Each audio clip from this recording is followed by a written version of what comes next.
Recipe बहुत ज़्यादा मज़े का ये बनता है, बड़ा ही फ्लेवर्स का मीट टेंडर बनता है और ये इसके अंदर चाहिए।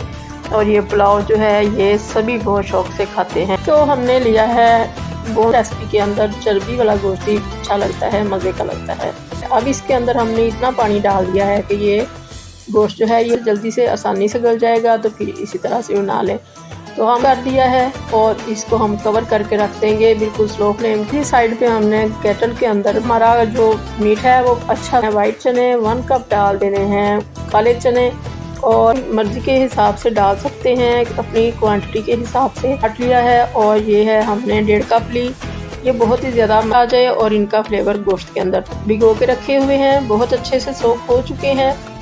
है कि ये हमारे चावल जो हैं ये 1 मिनट के बाद इनको चेक किया है तो इसका जो नमक के हुए कम से कम 15 मिनट हो चुके हैं। तो पानी सारा ड्राई हो चुका है। साइड भी इसकी थोड़ी सी हमने हिला से वॉश कर लिया है। वॉश करने के बाद उनको हम इधर दब लगे कि ये सॉफ्ट हो जाएंगे और इनको दम पे रखा था और ये तैयार। तो 20 मिनट के बाद ये हमने लहसुन जो है वो ऊपर से निकाल लिए हैं। हल्की सी चर्बी थी गोश्त के अंदर, उसके साथ ये बड़े ही ऐसी चीज़ हमने नहीं डाली। हम बाजू में गाजरें वगैरह डाली थी, वो भी बड़ी इतने भी बहुत खूबसूरत लग रहे हैं और खाने में तो और भी ज़्यादा मज़ा आया। इस तरह से एक बार नीचे से ऊपर, बहुत अच्छी टिप है, अगर आप फॉलो करेंगे तो आपको पता चलेगा कि आती है तो फिर दोबारा वो नहीं जुड़ते हैं।